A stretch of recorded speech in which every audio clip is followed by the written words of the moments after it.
ذاكر الأصحاب كن متأدبا واعرف عظيم منازل الأصحاب هم صفوة رفعوا بصحبة أحمد وبذاك قد خصوا من الوهاب. حضرت ابو ذر غفاری رضی اللہ تعالیٰ عنہ، خلیل رسول صلی اللہ علیہ وسلم،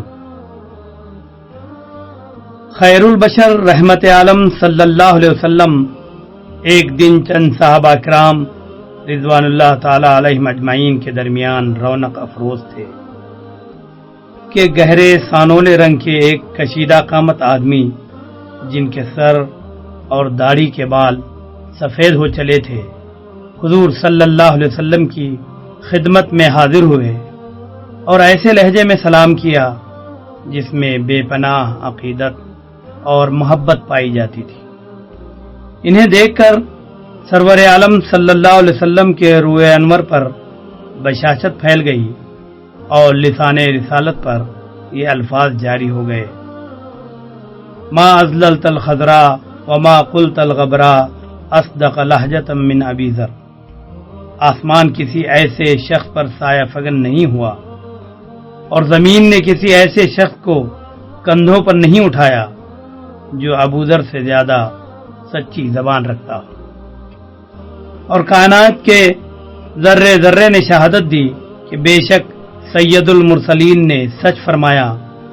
ابو ذر رضی اللہ تعالی عنہ نے اس وقت اسلام کی صداقت کی گواہی دی تھی جب خدیجۃ الکبریٰ، ابو بکر صدیق، علی مرتضی، زید ابن حارثہ رضوان اللہ تعالی علیہم اجمعین کے سوا کسی نے اشہد ان لا الہ الا اللہ و اشہد ان محمد رسول اللہ نہیں کہا تھا. اور پھر زندگی بھر کسی نے ابو ذر رضی اللہ تعالی عنہ کی زبان سے حق کے سوا کوئی دوسری بات نہ سنی، یہاں تک کہ ان کی حق گوئی اور بے باکی نے ارض و سما میں تلاطم برپا کر دیا. حضرت ابو ذر رضی اللہ تعالی عنہ، جن کا اصل نام باختلاف روایت بریر یا جندب تھا، قبیلے بنو غفار سے تعلق رکھتے تھے. یہ قبیلہ کنانہ بن خزیمہ کی نسل سے تھا جو 15ویں پشت میں رسول اکرم صلی اللہ علیہ وسلم کے جد اعلیٰ تھے. غفار بن میبل حضرت ابو ذر کی 7ویں پشت میں ایک سربراہ آوردہ شخص تھا. اسی کے نام کی نسبت سے کنانی النسل عربوں کا یہ گروہ غفاری کہلانے لگا.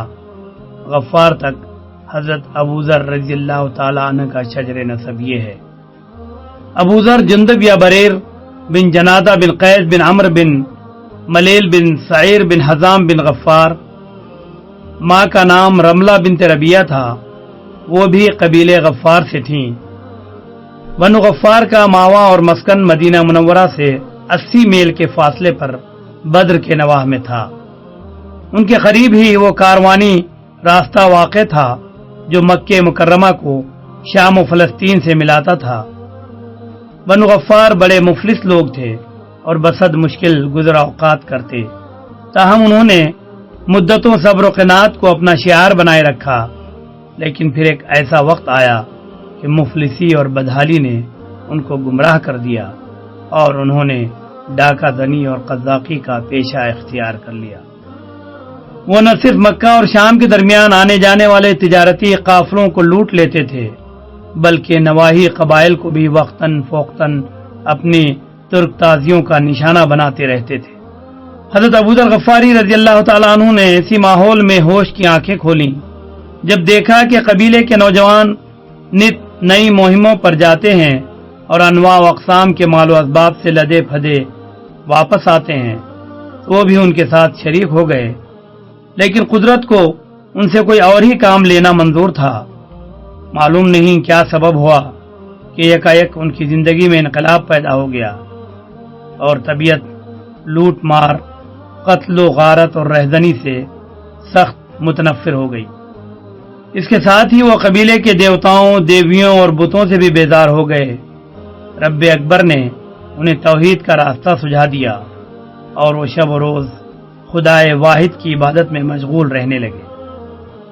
خود ہی نماز کی کوئی صورت معین کر لی اور جدھر اللہ تعالیٰ جھکا دیتا اسی طرف منہ کر کے پڑھ لیتے۔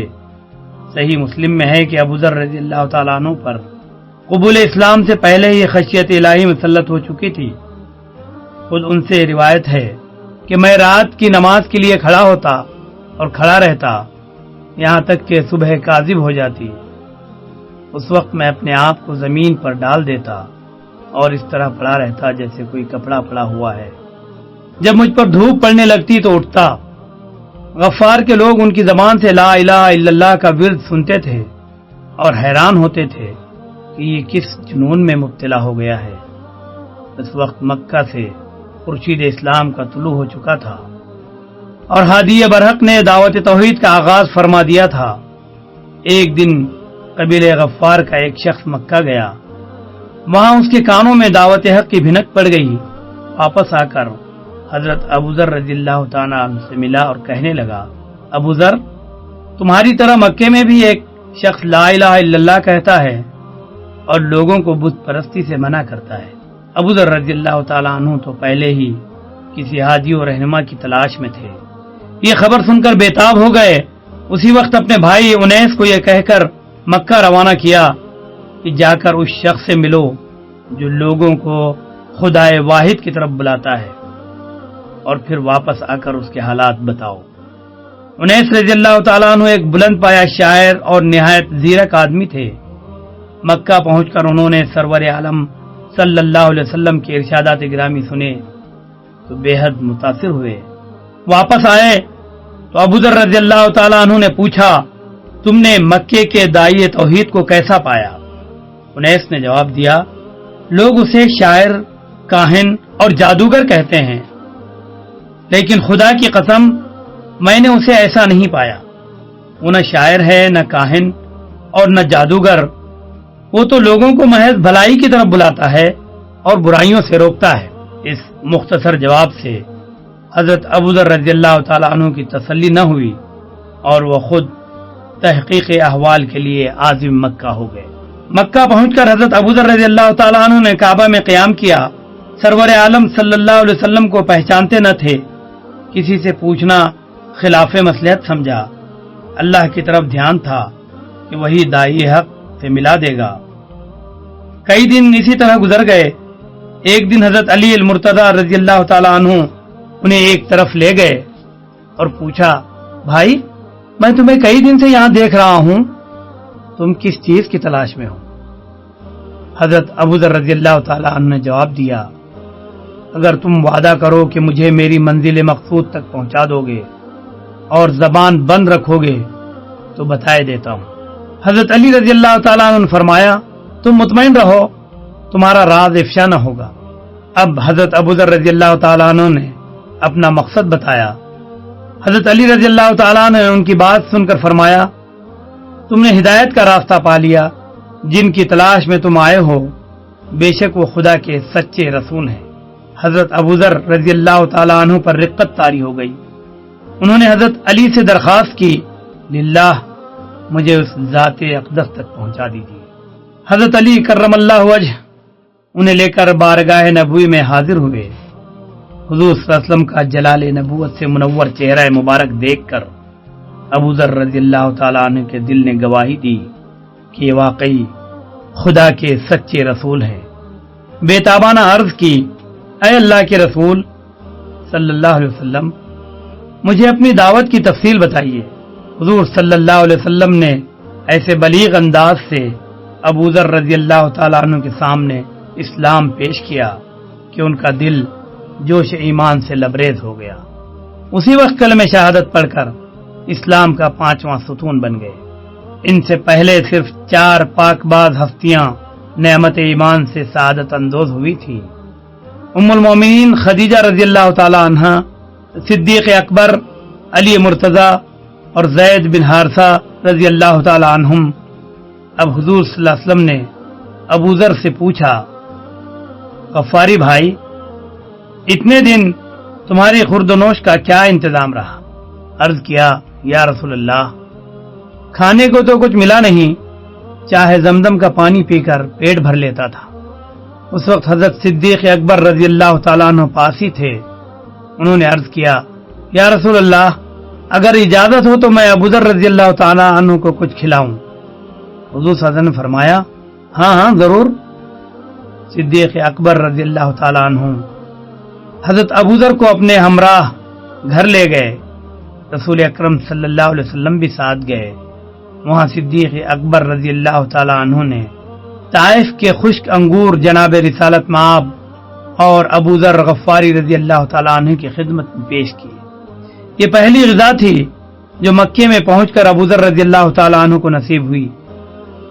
رسول کریم صلی اللہ علیہ وسلم نے ابوذر سے فرمایا ابوذر اب تم اپنے قبیلے میں واپس جاؤ اور اسے دعوت توحید دو. جب دعوت حق کے آشکار ہونے کی خبر ملے اس وقت پھر یہاں آ جانا. فی الحال تم بھی مکے میں اپنا اسلام پوشیدہ رکھو. ابوذر رضی اللہ تعالیٰ عنہ کا دل جوش توحید سے معمور تھا. عرض کیا یا رسول اللہ خدا کی قسم آپ اجازت دیجئے میں مکے میں اپنے اسلام کا اعلان کر کے جاؤں گا. حضور صلی اللہ علیہ وسلم ان کا جوش اور ولولہ دیکھ کر خاموش ہو گئے. اب ابوذر رضی اللہ تعالیٰ عنہ سیدھے حرم کعبہ میں تشریف لے گئے. وہاں مشرکین کا مجمع تھا. ابوذر رضی اللہ تعالیٰ عنہ نے مشرکین سے مخاطب ہو کر بآواز بلند کہا لوگو خدائے واحد کے سوا کوئی پرستش کے لائق نہیں اور محمد خدا کے سچے رسول ہیں صلی اللہ علیہ وسلم. ابوذر رضی اللہ تعالیٰ عنہ کی زبان سے یہ الفاظ نکلے ہی تھے کہ مشرکین چاروں طرف سے ان پر ٹوٹ پڑے اور مار مار کر لہو لہان کر دیا. اتنے میں عباس بن عبد المطلب رضی اللہ تعالیٰ عنہ آ پہنچے. ایک غریب الوطن کو اس حال میں دیکھ کر دل بھر آیا. ابوذر رضی اللہ تعالیٰ عنہ کے اوپر گر پڑے اور مشرکین سے کہا اپنا ہاتھ روکو, کیوں ناحق اس غریب کی جان لیتے ہو. عباس رضی اللہ تعالیٰ عنہ ابھی ایمان نہیں لائے تھے اس لیے مشرکین کو ان کی بات کا بڑا پاس تھا. ان کے کہنے پر انہوں نے ابوذر رضی اللہ تعالیٰ عنہ کو چھوڑ دیا. لیکن توحید کے متوالے ابوذر رضی اللہ تعالیٰ عنہ دوسرے دن پھر کعبہ جا پہنچے اور مشرکین کو دعوت توحید دینے لگے. مشرکین نے انہیں پھر پکڑ لیا اور زد و کوب کرنا شروع کر دیا. اس وقت بھی عباس رضی اللہ تعالیٰ عنہ ان کے آڑے آئے اور مشرکین کو سمجھایا کہ یہ شخص غفار کے جنگجو اور خون آشام قبیلے کا فرد ہے. اگر تم نے اسے ہلاک کر دیا تو تمہارا کوئی قافلہ تجارت منزل مقصود تک نہ پہنچ سکے گا. غفاریوں سے خامخواہ کی دشمنی کیوں مول لیتے ہو. مشرکین کی سمجھ میں یہ بات آ گئی اور انہوں نے ابوذر رضی اللہ تعالیٰ عنہ کو چھوڑ دیا. ابوذر رضی اللہ تعالیٰ عنہ نے اب سوچا کہ ان لوگوں کے دلوں پر مہر لگ چکی ہے, ان پر میری بات کا اثر نہیں ہوگا, انہیں خدا کے سچے رسول ہی راہ ہدایت پر لا سکیں گے. اس لیے بہتر یہی ہے کہ میں اپنے حلقے اثر میں جا کر تبلیغ کروں. یہ سوچ کر انہوں نے اپنے وطن کی راہ لی. وہاں پہنچ کر سب سے پہلے اپنے 2 بھائیوں اور والدہ کو دعوت توحید دی. ان تینوں نے فوراً اس پر لبیک کہا. پھر انہوں نے اپنے قبیلے کو اسلام کی طرف بلایا.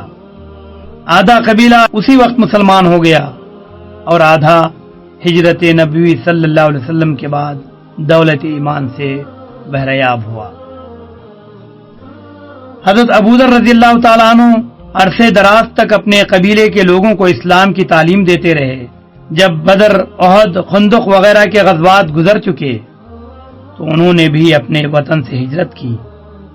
مدینۃ الرسول پہنچ کر بارگاہ نبوی میں حاضر ہوئے اور اپنے آپ کو سرکار دو عالم کی خدمت کے لیے وقف کر دیا. جب غزوہ تبوک پیش آیا تو ابوذر غفاری بھی اپنے آقا کی معیت میں تبوک کے سفر پر روانہ ہوئے. راستے میں ان کا اونٹ سست پڑ گیا اور وہ لشکر اسلام سے بچھڑ گئے. دل میں شوق جہاد موجزن تھا. اونٹ کو وہیں چھوڑا اور سارا سامان پیٹھ پر لاد کر پیادہ پا منزل مقصود کی طرف روانہ ہوئے. آگے جا کر لشکر اسلام نے ایک جگہ قیام کیا. ایک شخص نے حضور صلی اللہ علیہ وسلم سے عرض کیا یا رسول اللہ وہ دور ایک شخص آ رہا ہے، معلوم نہیں کون ہے۔ حضور صلی اللہ علیہ وسلم نے فرمایا ابو ذر ہوں گے۔ لوگوں نے دیکھا تو واقعی ابو ذر تھے۔ رسول کریم صلی اللہ علیہ وسلم سے عرض کیا یا رسول اللہ، خدا کی قسم یہ ابو ذر ہی ہیں۔ حضور صلی اللہ علیہ وسلم نے فرمایا ابو ذر اکیلے ہی چلتے ہیں، اکیلے ہی مریں گے اور قیامت کے دن اکیلے ہی اٹھیں گے۔ حضرت ابو ذر غفاری رضی اللہ تعالیٰ عنہ کے زہد و تقوی اور خدا اور رسول سے عشق کا یہ عالم تھا کہ سرور کائنات نے انہیں مسیح الاسلام کا لقب عطا فرمایا۔ ایک دن حضرت ابو ذر رضی اللہ تعالیٰ عنہ نے رسول اکرم صلی اللہ علیہ وسلم کی خدمت میں عرض کیا یا رسول اللہ، ایک شخص بعض ہستیوں سے محبت رکھتا ہے لیکن ان کے اعمال کو اپنانے کی طاقت نہیں رکھتا، ان کے متعلق کیا ارشاد ہے؟ حضور صلی اللہ علیہ وسلم نے فرمایا وہ شخص جن کے ساتھ محبت رکھتا ہے انہی کے ساتھ ہے۔ ابو ذر غفاری رضی اللہ تعالیٰ عنہ عرض پیرا ہوئے یا رسول اللہ، میں صرف آپ سے اور اللہ تعالیٰ سے محبت رکھتا ہوں۔ حضور صلی اللہ علیہ وسلم نے فرمایا تم یقیناً اللہ اور اس کے رسول کے ساتھ ہو۔ سرور کائنات صلی اللہ علیہ وسلم ابو ذر غفاری رضی اللہ تعالیٰ عنہ پر اتنی شفقت فرماتے تھے کہ مرض الموت میں بھی انہیں بلا بھیجا۔ ابو ذر رضی اللہ تعالیٰ عنہ بارگاہ نبوی میں پہنچ کر والہانہ حضور اکرم صلی اللہ علیہ وسلم کے اوپر جھکے۔ حضور صلی اللہ علیہ وسلم نے ان کا دست مبارک اپنے جسم اطہر کے ساتھ چمٹا لیا۔ ابو ذر پر وارفتگی کا عالم طاری ہو گیا۔ جب حضور صلی اللہ علیہ وسلم نے وفات پائی تو ابو ذر رضی اللہ تعالی عنہ کے دل کی دنیا اجڑ گئی۔ مدینہ چھوڑ کر ارض شام میں جا بسے۔ ان کی زندگی زہد و ورع و فقر و قناعت کا عجیب نمونہ تھی۔ جو کچھ ہاتھ میں آتا اسے راہ خدا میں لٹا دیتے۔ محض ایک چادر زیب بدن رہتی تھی۔ شیخین رضی اللہ تعالیٰ عنہ کے بعد انہوں نے محسوس کیا کہ لوگوں میں مال و دولت سے رغبت پیدا ہو گئی ہے۔ سادہ لباس کی جگہ پرتکلف ملبوسات کا استعمال شروع ہو گیا ہے۔ فتوحات اور مال غنیمت کی کثرت نے خزانوں کی بنیاد رکھ دی ہے۔ سادہ مکانات کے بجائے محلات کی تعمیر شروع ہو گئی ہے۔ ابو ذر رضی اللہ تعالیٰ عنہ یہ حالات دیکھ کر بے چین ہو گئے۔ انہوں نے پوری قوت سے مسلمانوں کو پکارا کہ بھائیو، مال و دولت جمع کرنے اور عیش و تنعم کی زندگی گزارنے میں سراسر ہلاکت ہے۔ اللہ کا حکم ہے والذین یکنزون الذهب والفضة ولا ينفقونها في سبیل اللہ فبشرهم بعذاب علیم۔ جو لوگ سونا اور چاندی جمع کرتے ہیں اور اس کو اللہ کی راہ میں خرچ نہیں کرتے، ان کو عذاب دردناک کی بشارت دے دو۔ اگر تم نے اللہ کے حکم سے روگردانی کی تو اس کا وعدہ کبھی نہیں ٹل سکتا۔ حضرت ابو ذر غفاری رضی اللہ تعالیٰ عنہ جس انداز سے اس آیت کی تفسیر کرتے تھے، امیر معاویہ رضی اللہ تعالیٰ عنہ والی شام اور اکثر دوسرے صحابہ کو اس سے اختلاف تھا۔ وہ فرماتے تھے کہ اس آیت کا تعلق اہل کتاب یہود و نصارہ سے ہے، لیکن ابو ذر رضی اللہ تعالیٰ عنہ فرماتے تھے کہ ہرگز نہیں، یہ آیت یہود و نصارہ اور مسلمانوں سب کے بارے میں نازل ہوئی ہے۔ وہ اپنی رائے پر سختی سے جمے رہے اور ترغیب و تخویف کا کوئی حربہ بھی انہیں اپنی رائے کے برملا اظہار سے باز نہ رکھ سکا۔ ان کے پیغام کا خلاصہ یہ تھا، اے دولت مند مسلمانوں، تم اگر اپنا مال اللہ کی راہ میں خرچ نہیں کرتے تو قیامت کے دن تمہارے جمع کیے ہوئے مال و دولت سے تمہارے چہروں، پہلوؤں اور پیٹھوں کو داغا جائے گا۔ یاد رکھو، مال میں 3 چیزیں شریک ہیں: وارث جو اس کا منتظر ہے کہ تو کب اس دنیا سے رخصت ہو اور وہ تیرے اندوختہ پر قبضہ کرے۔ نمبر 2، تقدیر جو تجھ سے پوچھے بغیر اپنے فیصلے صادر کر دیتی ہے۔ نمبر 3، خود تو اگر ان دونوں سے بازی لے جانے پر قادر ہے تو ضرور ایسا کر۔ اللہ فرماتا ہے تم نیکی اور بھلائی کو کبھی نہیں پا سکتے جب تک تم اپنی مرغوب چیزوں کو سب کے لیے عام نہ کرو۔ مت بھولو کہ آدمی مرنے کے بعد صرف 3 چیزیں اس کے کام آئیں گی۔ نمبر 1 نیک اولاد جو اس کے لیے دعائے مغفرت کرے، نمبر 2 صدقے جاریہ، نمبر 3 علم جس سے لوگ فیض اٹھائیں۔ غریب لوگ تو ابو ذر غفاری رضی اللہ تعالیٰ عنہ کا پیام سن کر ان پر پروانوں کی طرح گرے، لیکن اغنیا ان سے کھٹکنے لگے۔ ایک دن امیر معاویہ رضی اللہ تعالیٰ عنہ اپنا محل الخضرا تعمیر کرا رہے تھے۔ اتفاق سے حضرت ابو ذر رضی اللہ تعالیٰ عنہ ادھر سے گزرے۔ محل کے ٹھاٹ باٹ دیکھ کر امیر معاویہ رضی اللہ تعالیٰ عنہ سے مخاطب ہو کر بولے، اگر اس محل کی تعمیر اللہ کے مال سے ہو رہی ہے تو خیانت ہے، اور اگر اس پر اپنا مال خرچ کر رہے ہو تو اسراف ہے۔ امیر معاویہ رضی اللہ تعالیٰ عنہ نے کوئی جواب نہ دیا، لیکن ان کے دل میں حضرت ابو ذر کی طرف سے کھٹک پیدا ہو گئی۔ چند دنوں کے بعد امیر معاویہ رضی اللہ تعالیٰ عنہ نے قبرص پر چڑھائی کا ارادہ کیا۔ لشکر روانہ ہونے لگا تو انہوں نے حضرت ابو ذر غفاری کو بلا کر پوچھا، کیا آپ جہاد کے لیے جانا چاہتے ہیں؟ ابو ذر رضی اللہ تعالیٰ عنہ نے تو اپنی جان خدا کی راہ میں وقف کر رکھی تھی۔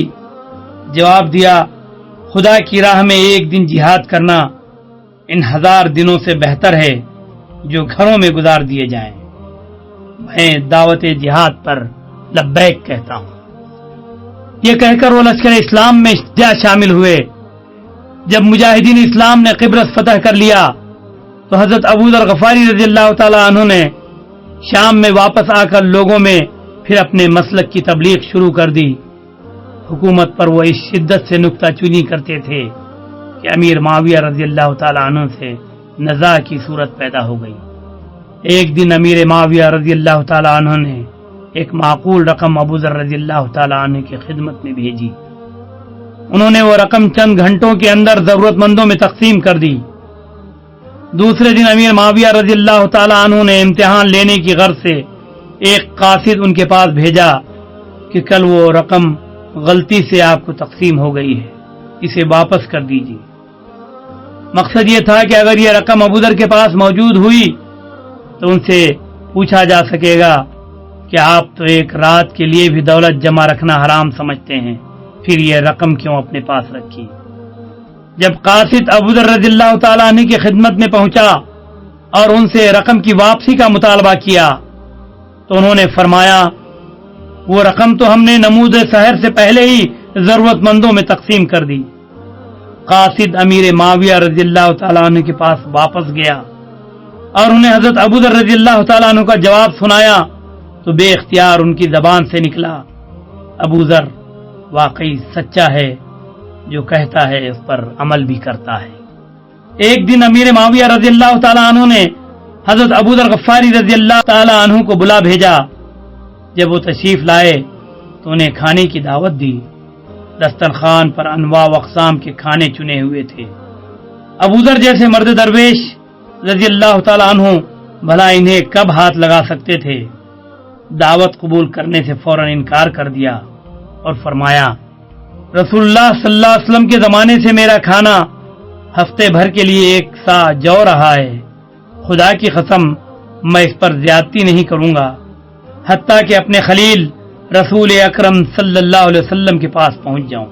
جب امیر معاویہ رضی اللہ تعالیٰ عنہ اور حضرت ابو ذر رضی اللہ تعالیٰ عنہ کے درمیان کشیدگی بہت بڑھ گئی تو امیر المومنین حضرت عثمان ذو النورین رضی اللہ تعالیٰ عنہ نے حضرت ابو ذر غفاری کو مدینہ بلا بھیجا۔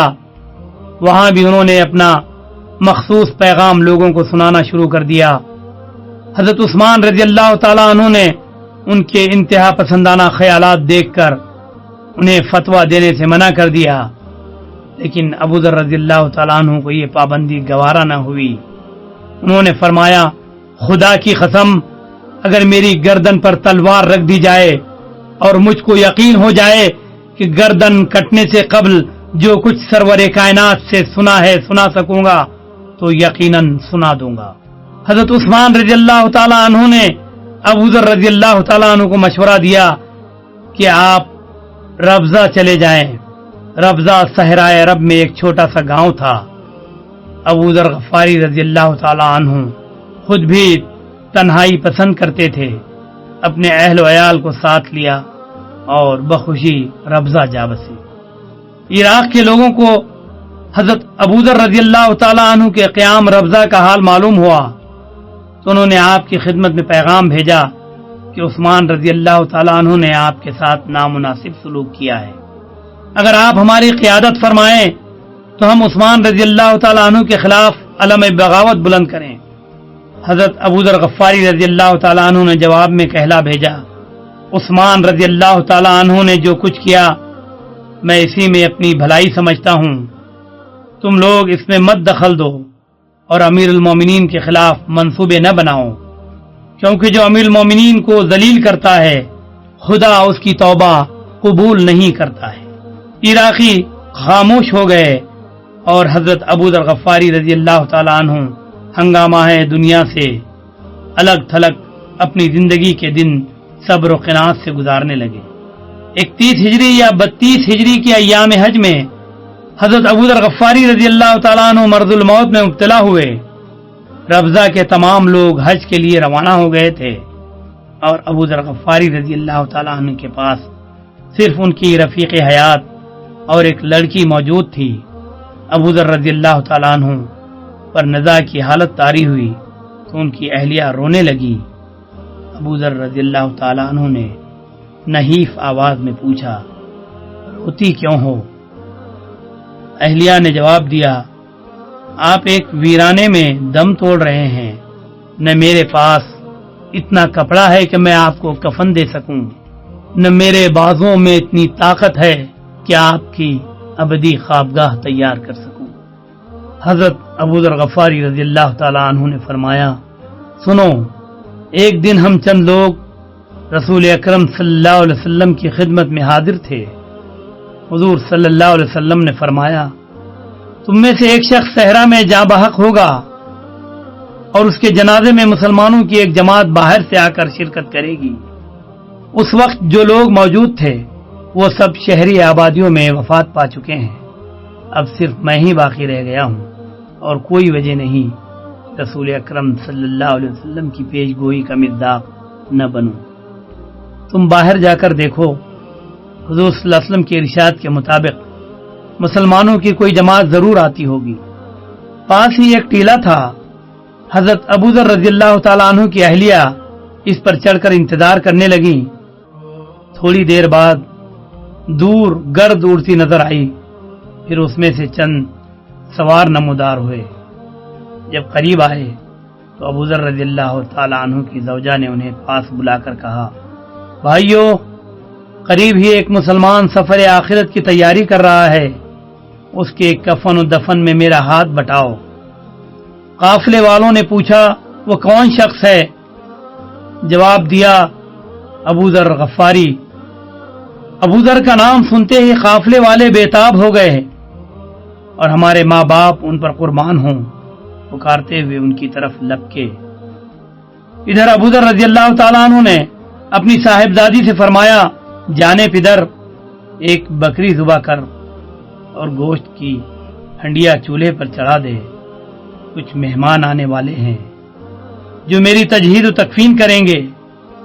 جب وہ مجھے سپرد خاک کر چکے ہیں تو ان سے کہنا کہ ابو ذر نے آپ لوگوں کو خدا کی قسم دی ہے کہ جب تک آپ یہ گوشت نہ کھا لیں یہاں سے رخصت نہ ہو۔ جب قافلے والے حضرت ابو ذر رضی اللہ تعالی عنہ کے خیمے میں داخل ہوئے تو ان کا دم واپسی تھا۔ اکھڑی ہوئی آواز میں فرمایا، تم لوگوں کو مبارک ہو، تمہارے یہاں پہنچنے کی خبر سالہ سال پہلے ہادی برحق نے دی تھی۔ میں تمہیں وصیت کرتا ہوں کہ مجھے کوئی ایسا شخص نہ کفنائے جو حکومت کا عہدیدار ہو یا رہ چکا ہو۔ اتفاق سے اس قافلے میں ایک انصاری نوجوان کے سوا سب لوگ کسی نہ کسی صورت میں حکومت سے متعلق رہ چکے تھے۔ اس نے آگے بڑھ کر کہا، اے رسول اکرم صلی اللہ علیہ وسلم کے محبوب رفیق، میں آج تک حکومت کی ملازمت سے بے تعلق ہوں۔ میرے پاس 2 کپڑے ہیں جو میری والدہ کے ہاتھ کے بنے ہوئے ہیں۔ اجازت ہو تو ان میں آپ کو کفنا دوں۔ حضرت ابوذر رضی اللہ تعالیٰ عنہ نے اس بات میں سر ہلایا اور پھر بسم اللہ و باللہ وعلی ملت رسول اللہ کہہ کر جان آفری کے سپرد کر دی۔ اس قافلے کے اکثر لوگ یمن کے رہنے والے تھے۔ اتفاق سے ان کے ساتھ فقیہ امت حضرت عبداللہ ابن مسعود رضی اللہ تعالیٰ عنہ بھی تھے۔ انہوں نے نماز جنازہ پڑھائی اور پھر سب نے مل کر اس آفتاب رشد و ہدایت کو سپرد خاک کر دیا۔ جب چلنے لگے تو حضرت ابوذر غفاری رضی اللہ تعالیٰ عنہ کی صاحبزادی نے قسم دے کر انہیں کھانا کھلایا۔ علامہ طبری رحمۃ اللہ علیہ کا بیان ہے کہ حضرت عبداللہ ابن مسعود رضی اللہ تعالیٰ عنہ نے چلتے وقت حضرت ابوذر رضی اللہ تعالیٰ عنہ کے اہل و عیال کو ساتھ لیا اور مکہ معظمہ پہنچ کر انہیں حضرت عثمان رضی اللہ تعالیٰ عنہ کے حوالے کر دیا۔ ایک دوسری روایت میں ہے کہ حج سے واپسی پر حضرت عثمان رضی اللہ تعالیٰ عنہ انہیں خود ربضہ سے مدینہ منورہ لے گئے اور پھر ہمیشہ ان کے کفیل رہے۔ سیدنا ابوذر غفاری رضی اللہ تعالیٰ عنہ کا شمار ان کبار صحابہ میں ہوتا ہے جن کے علو مرتبت پر ملت اسلامیہ کے ہر فرد و بشر کا کامل اتفاق ہے۔ تقدم فی الاسلام، حب رسول، شغف قرآن و حدیث، فقر و زہد، ایثار و قناعت، تقوی اور توکل، تبلیغ و ارشاد اور حق گوئی و بے باکی حضرت ابوذر رضی اللہ تعالی عنہ کی کتاب سیرت کے نمایاں ابواب ہیں۔ علم و فضل کا یہ عالم تھا کہ سیدنا عمر فاروق رضی اللہ تعالی عنہ ان کو علم میں حبر الامہ حضرت عبداللہ ابن مسعود کے برابر سمجھتے تھے۔ باب مدینۃ العلم حضرت علی کرم اللہ وجہ فرمایا کرتے تھے کہ ابوذر رضی اللہ تعالی عنہ نے اتنا علم محفوظ کر لیا ہے کہ لوگ اس کے حاصل کرنے سے عاجز تھے اور اس تھیلی کو اس طرح بند کر دیا کہ اس میں سے کچھ بھی کم نہ ہوا۔ رحمت عالم صلی اللہ علیہ وسلم حضرت ابوذر رضی اللہ تعالی عنہ پر بے حد شفقت فرماتے تھے۔ جب وہ مجلس نبوی میں موجود ہوتے تو حضور صلی اللہ علیہ وسلم سب سے پہلے انہی کو مخاطب فرماتے، اگر موجود نہ ہوتے تو انہیں تلاش کر کے لایا جاتا اور حضور صلی اللہ علیہ وسلم ان سے مصافحہ فرماتے۔ بارگاہ نبوی میں بہت کم صحابہ ایسے تھے جو حضور صلی اللہ علیہ وسلم سے بے تکلفانہ سوال پوچھ سکیں، لیکن حضرت ابوذر غفاری رضی اللہ تعالیٰ عنہ کے لیے رحمت عالم کی شفقت ایسی بے پایاں تھی کہ وہ آزادی کے ساتھ معمولی سے معمولی چیزوں کے بارے میں بھی سوال پوچھا کرتے تھے۔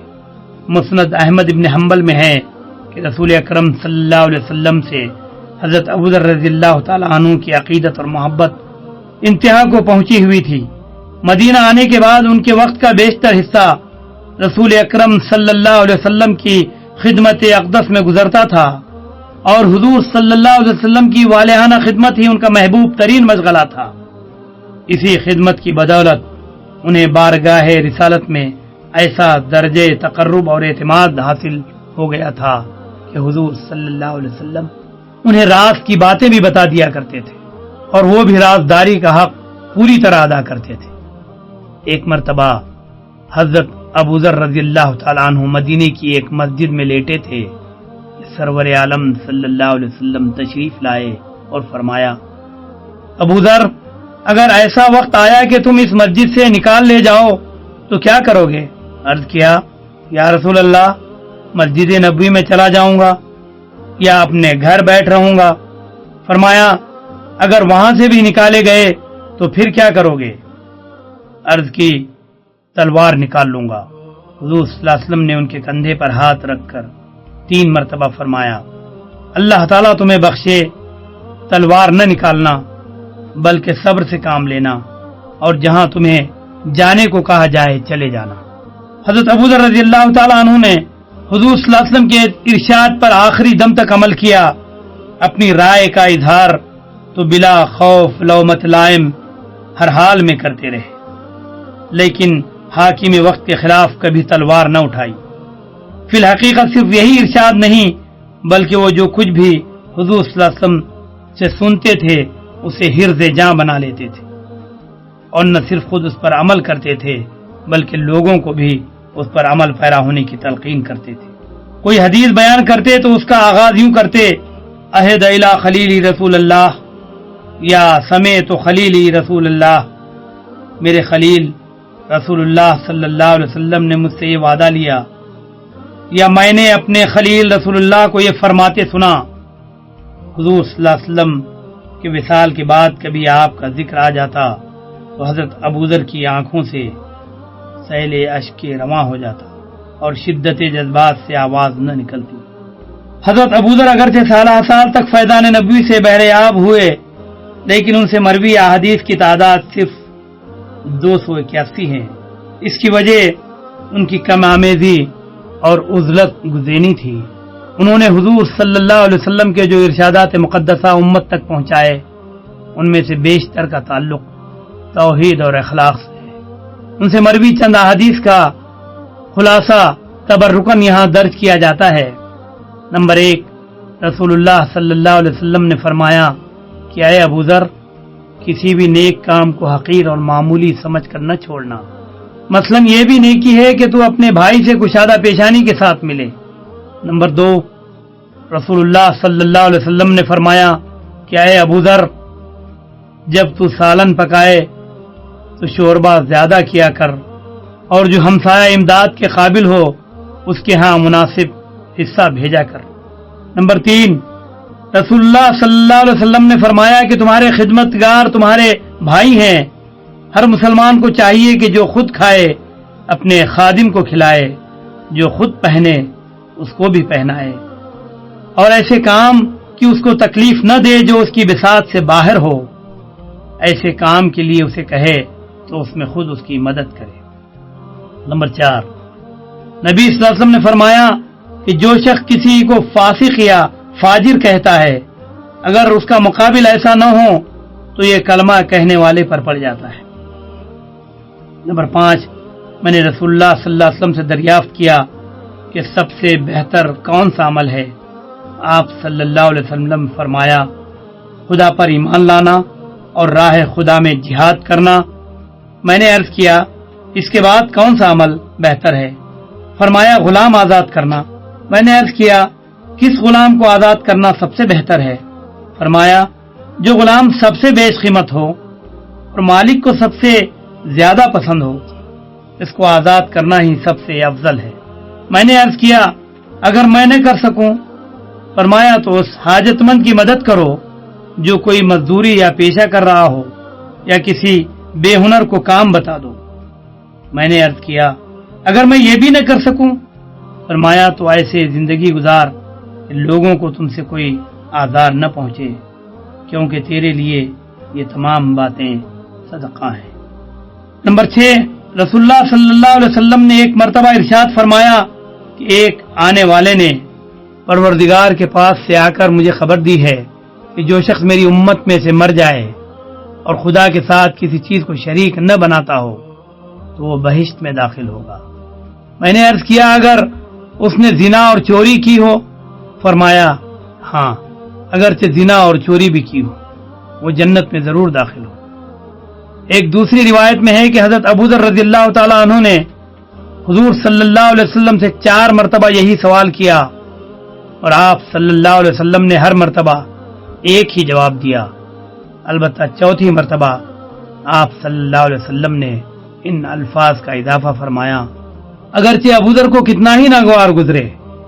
حضرت ابوذر رضی اللہ تعالیٰ عنہ کی عادت تھی کہ جب وہ حدیث بیان کرتے تو حضور صلی اللہ علیہ وسلم کا یہ فقرہ بھی ضرور نقل کرتے۔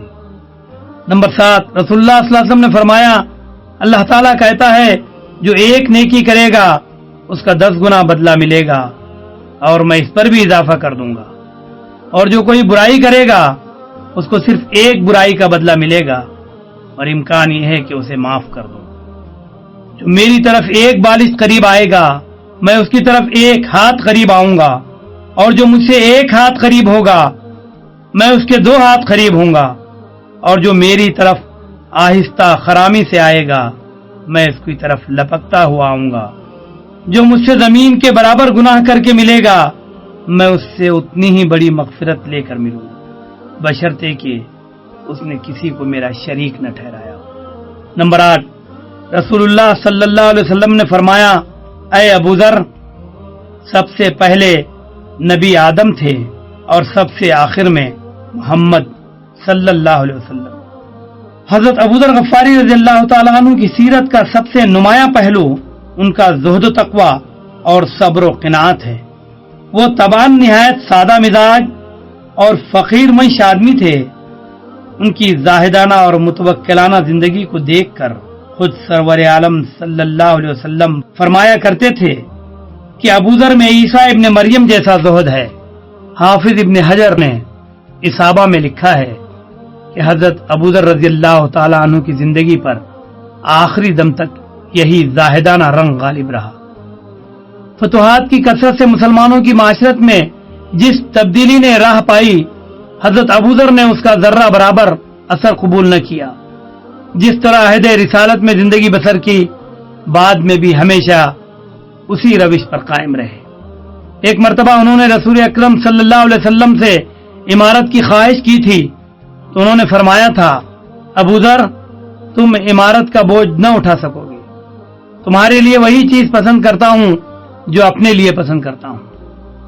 اس کے بعد انہوں نے زندگی بھر کسی عہدے کی آرزو نہیں کی۔ 4000 درہم وظیفہ ملتا تھا، اس میں سے سال بھر کے لیے ضروری اشیاء خرید لیتے تھے اور باقی سب حاجت مندوں میں تقسیم کر دیتے تھے۔ گھر میں نقد روپیہ رکھنے کے سخت خلاف تھے اور لوگوں کو بھی اس سے منع فرمایا کرتے تھے۔ کنز الامال میں لکھا ہے کہ وہ لوگوں سے کہا کرتے تھے کہ دنیا میں صرف 2 کاموں سے غرض رکھو، ایک طلب آخرت اور دوسرا کسب حلال، اس کے سوا کسی تیسرے کام کا ارادہ نہ کرو، اور اگر تمہارے پاس حلال ذریعے سے 2 درہم آ جائیں تو 1 درہم اپنے عیال پر خرچ کرو اور 1 درہم راہ خدا میں دے دو۔ تیسرے درہم کا کبھی ارادہ نہ کرو کہ یہ تمہیں نقصان دے گا۔ مسند احمد ابن حنبل میں حضرت ابو اسما رضی اللہ تعالیٰ عنہ سے روایت ہے کہ وہ ایک دفعہ حضرت ابو ذر رضی اللہ تعالیٰ عنہ کے پاس ربضہ گئے، دیکھا کہ ان کی اہلیہ بڑی خستہ حالت میں تھی اور حضرت ابو ذر کہہ رہے تھے، دیکھو کہ اللہ کی بندی مجھے مجبور کر رہی ہے کہ میں عراق جاؤں، اور میں عراق جاؤں گا تو لوگ اپنی دنیا لے کر میری طرف مائل ہوں گے۔ اسے معلوم نہیں کہ میرے خلیل رسول اللہ صلی اللہ علیہ وسلم نے مجھ سے فرمایا ہے کہ پورے صراط سے ورے ایک پھسلن والا راستہ ہے جس سے پاؤں رپٹ رپٹ جائیں گے، تم سب کو اسی راستے سے گزرنا ہے۔ اگر تمہارا بوجھ اپنی طاقت کے مطابق ہو اور تم ہلکے پھلکے ہو تو آسانی سے یہ راستہ پار کر جاؤ گے، بنسبت اس کے کہ تم پر اونٹ کی طرح بوجھ لدا ہو۔ طبقات ابن سعد میں ہے کہ ایک مرتبہ حضرت ابو موسیٰ اشعری رضی اللہ تعالیٰ عنہ جو عراق کے گورنر تھے، حضرت ابو ذر رضی اللہ تعالیٰ عنہ سے ملنے گئے اور ان کو یا اخی کہہ کر پکارتے تھے، اور حضرت ابو ذر رضی اللہ تعالیٰ عنہ کہتے تھے کہ اس عہدے کے بعد تم میرے بھائی نہیں رہے۔ حضرت ابو موسیٰ اشعری رضی اللہ تعالیٰ عنہ نے پوچھا، آخر کیوں؟ حضرت ابو ذر رضی اللہ تعالیٰ عنہ فرمایا، مجھے معلوم نہیں کہ عامل بننے کے بعد تم نے کیا کیا، پہلے یہ بتاؤ تم نے کوئی بڑی عمارت تو نہیں بنائی، مویشیوں کے گلے تو نہیں جمع کیے، زراعت کر کے غلے کا ذخیرہ تو نہیں کیا۔ جب حضرت ابو موسیٰ اشعری رضی اللہ تعالیٰ عنہ نے ہر بات کا جواب نفی میں دیا تو فرمایا، ہاں اب تم میرے بھائی ہو۔ ایک دفعہ کسی شخص نے حضرت ابو ذر رضی اللہ تعالیٰ عنہ کو اس حالت میں نماز پڑھتے دیکھا کہ ایک ہی چادر زیب بدن تھی۔ نماز سے فارغ ہوئے تو اس نے پوچھا کہ کیا آپ کے پاس ایک ہی چادر ہے؟ فرمایا ہاں۔ اس نے کہا کچھ دن ہوئے میں نے آپ کے پاس 2 کپڑے دیکھے تھے۔ فرمایا ہاں، ان میں سے ایک اپنے سے زیادہ ضرورت مند کو دے دیا۔ اس نے کہا آپ کو تو خود اس کی ضرورت تھی۔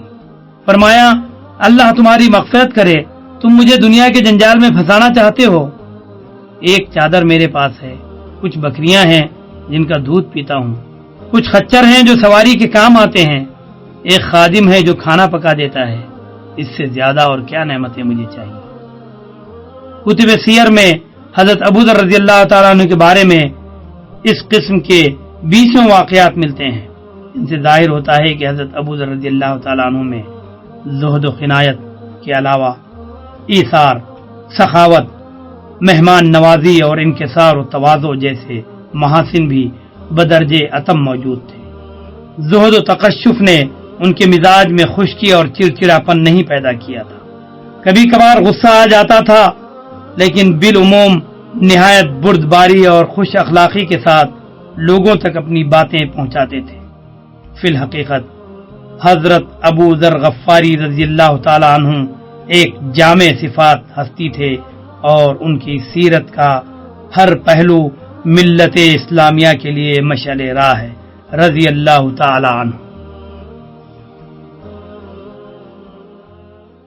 نبی کے صحابہ کے راستے پہ چل کے دلوں کا سکون ہم نے حاصل کیا ہے۔ نبی کے صحابہ